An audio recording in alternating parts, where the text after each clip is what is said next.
Hi guys, I'm back again today with another video, and today we're checking out 16 British insults that actually mean they care or you care.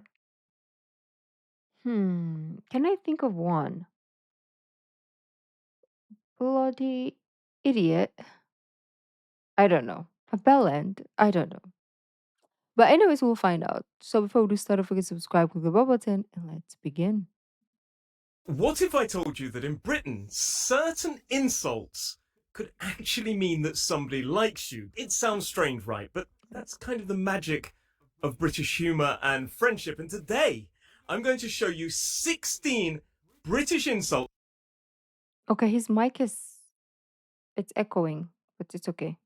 that don't push people away. They'll Sometimes it happens actually to me bring too. friends closer. And if you're learning English or trying to adapt to British culture, then this lesson will help you feel more at home than ever before. And if you want to learn even more about this lesson, there is a free PDF where you can learn a lot more that you can download for free in the description below. Hello, you wonderful people, and welcome to English Right Now. My name is Roy Woodhouse, and I am your British English teacher. And I've been teaching for nearly 15 years, helping people learning British English, British culture, and of course, a modern British RP accent. And I've been teaching everywhere from London classrooms to BBC projects, and now here on YouTube with English Right Now. So when I talk about British humour and culture, it's not just from books. It's Mhm. actually an experience that I grew up with, that I've lived, and I love sharing these little secrets that not just help you speak English, but belong.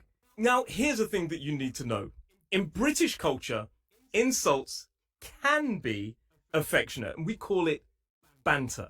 Mhm. Banter is a playful kind of back and forth that we use with people that we trust. It's a conversation that's funny and not serious. Banter is kind of a demonstrated level of connection. And the closer you are to someone, the more likely you are to gently tease them. Notice that I say the word gently. It's not about being cruel. It's about kind of Mhm. saying, I feel comfortable with you. I feel safe with you. We are friends. Now, I will do a whole lesson on banter as it's such an important part of British culture. And I'll give examples and deeper explanations. But fundamentally, once you reach a level of friendship where it's acceptable and you know that the other person is kind of not only willing to accept it, but also willing to engage and will understand it, then the more it tends to happen and it shows that the friendship is very strong. But sadly, I will say that you can't rush the process to get to this point. You can't just start instantaneously. Okay, It can okay. take time and building of trust through things like small talk. But in my experience, in my opinion, it's worth the time because once you're kind of in, you're in. However, these insults that I'm about to talk about, there is a warning. The insults that I'm going to teach you, they only work if your tone and your body language show warmth, a smile, Mhm. a sort of like laugh, like, oh Of God, course. and this kind of soft energy. Think think like you're talking sometimes a bit Okay, let's softly, get to or the maybe even to a point. child. I do actually use an insult with my child quite regularly, Mhm. and if you don't come at it with that kind of warm tone, the smile, the laugh, like oh gosh, um, it could sound rude or even aggressive. Now, in British culture, we tend to use insults, like very bad words for people, when we are annoyed or frustrated. That doesn't sound anything surprising. But Mhm. it's usually when we decide to vent, to really kind of express ourselves, show our frustration behind somebody's back without them knowing. So they'll go away and you go, what a, you know? And we'll often sort of include someone else who's maybe a bit impartial, or we just kind of want to mutually connect our angry insult about a bad experience. Maybe somebody, goes into a shop and they leave, and then the two people that work there start venting, like, what a Mm. that person was. And the flip side of that is possibly we'll be overly polite to their face. Sometimes being too polite is not a good sign, but that is something for another lesson. The other times that we tend to use it, well, the obvious one is when we're livid and furious, and it just kind of explodes out of it to the point where we can no longer control it, and it's like an outburst of anger, like you, ah. So that comes with that angry tone. So the first one is like, it's kind of a very dry, dark, aggressive tone, passive aggressive tone, and the livid and furious is this explosive tone. But it's all about tone and body language. And the third way we use insults is when we really, really like you. But again, it's all about tone, like, oh, you silly fool. So in this lesson, I'll not only give you the words, but I'll show you how to use them with the right British tone to keep them friendly. And I will also say, as a side note, that sometimes if you're very, very close, and we're talking that you've known each other for years, the language and the insults could get really strong. But coming up in this lesson are ones that you can be used in banter when you get to that stage of connection, and if delivered with the right tone, as I'm going to show you, will be seen as endearment no matter what.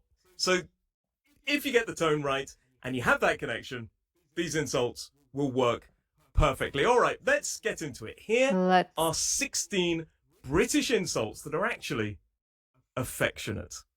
Number 1, Muppet. Yep. Okay, so we all know the Muppets, Kermit the Frog, Miss Piggy, these kind of things, Gonzo. But Muppet in British English, it's somebody who's being a bit silly or a bit foolish, a little bit of an idiot, basically. And so maybe, you're in a restaurant together. I want to see if I know most, all, or some of these.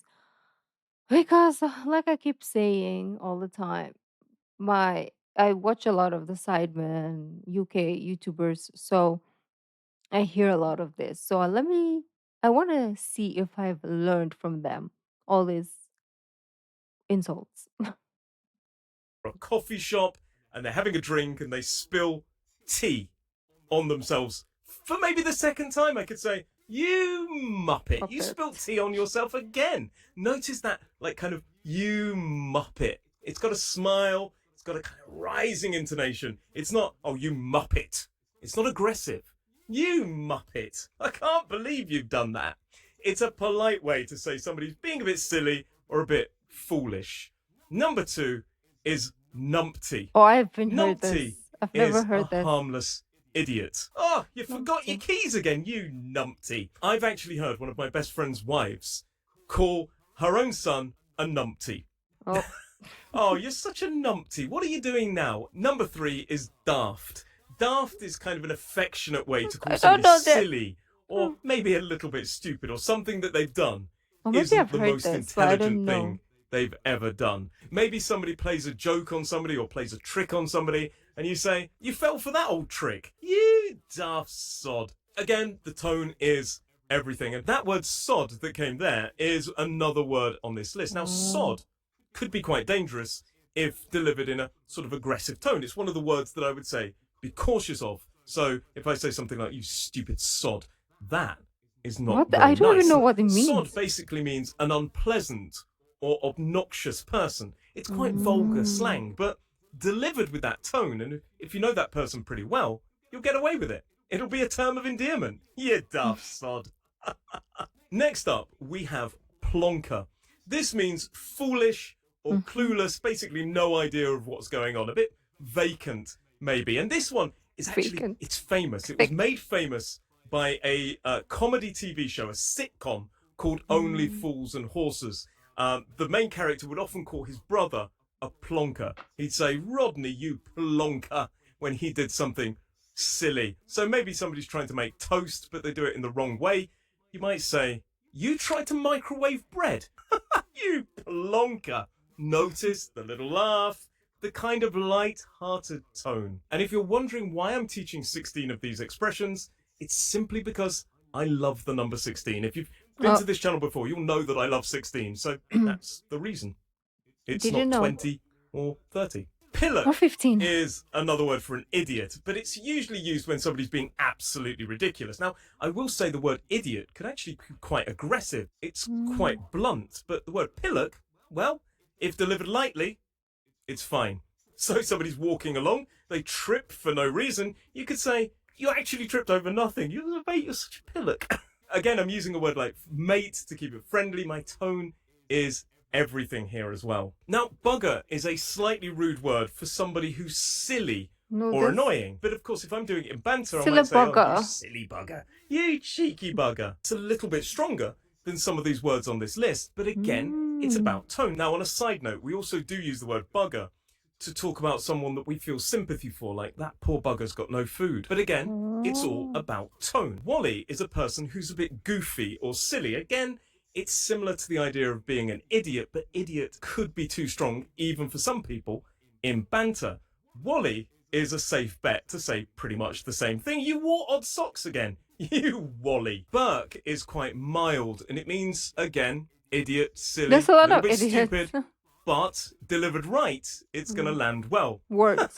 Idiot words. You can't remember where you parked the car. You Burke. I might even use this one to talk about myself. Oh, I'm such a Burke, I can't even remember where I parked the car. You can answer in the comments whether you think I've actually ever forgotten where I've parked the car. Now, this word again is possibly a little bit stronger than some on this list. Personally, I'd probably go for Wally or Pillock over this word. Git is arguably one of the stronger words on this list, and it technically means an unpleasant or generally quite horrible person. It's very informal, but also very derogatory if delivered in a certain way. So, for example, if I go, what a mean old git, I don't want to speak to him again, then I'm clearly very upset, and it's a horrible word. But if I say, oh, you silly git, or maybe if somebody takes advantage, and I say, oh, you cheeky git, I can't believe you just did that, then again, that term of endearment, and cheeky can mean bold or doing something quite naughty, but in a funny way.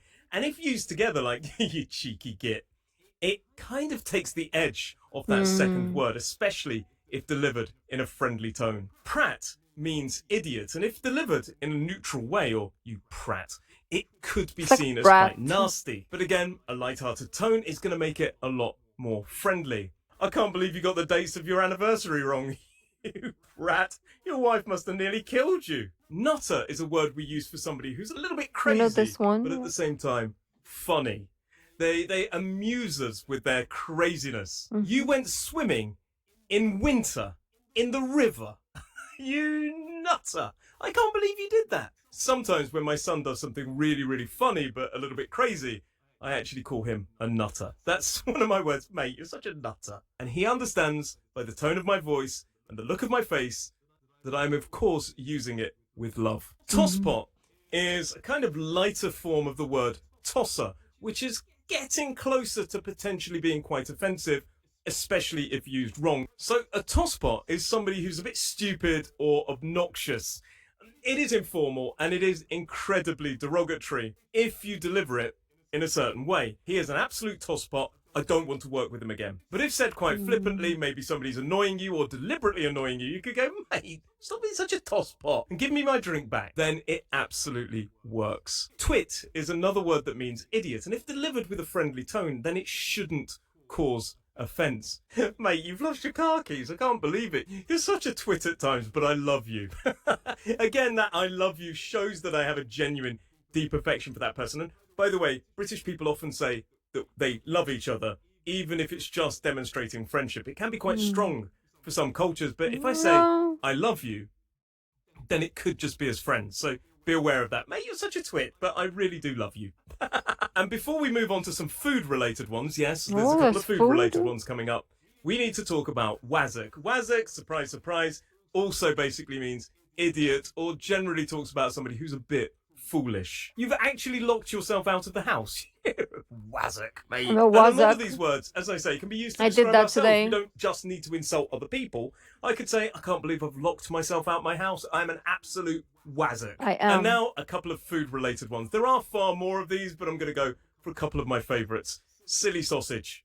This is very gentle, almost childlike. I commonly call my child a silly sausage. Silly generally means a bit foolish, and sausage, well, sausage is something we eat with mashed potatoes quite commonly. Silly But if I food. say to my son, you've put on your t-shirt backwards, you silly sausage. This is almost too funny to be even vaguely offensive. But yes, I do call my son a silly sausage. And he's actually said it to me as well when I forgot to pick up his bunny Long story, but he called me a silly sausage.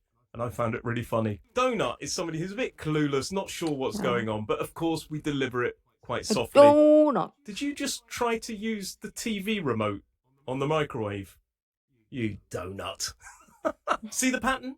On the surface, these words, they sound like insults, but underneath, they're like little love notes in Mm, disguise. And this is okay. exactly what we explore in far more depth on my course, Decoding British Culture. It's all about helping you understand the unspoken rules, the humor, the politeness, friendships, workplace culture, so that you can feel at home in the UK. If you'd like to go deeper, the link is right below. And I wouldn't get like um hurt when somebody says you silly sausage to me. I mean, why would you? But it makes sense, right? And thank God I'm immune with this crazy banter because those UK YouTubers s- just say it all the time. I'm like, fudge. But in the beginning, when I'm like, ah, those silly buggers. But anyways, beautiful peeps. Yeah, this has been there's a lot actually that you know. I thought I was gonna know everything because I thought I've heard everything. But obviously this is more of like the insults that means you care. I know there's other harsher insults that have been used and it still means they care about each other, but it's harsh. So maybe that's why he did tell us a lot more, but I know there are more. Oh, I've heard a lot. These ones are more like playful and usually just foolish idiot, you know. Let me know in your country, do you have something that is similar? It's an insult, but it's like, you know, it's like friendly. We sometimes say bobo, so that's like foolish or stupid, but you know, we just play like stupid, like something like that. It's bobo bobo. So, anyways, beautiful peeps, let me know yours in the comments. Thank you, and I'll see you in the next video. Bye.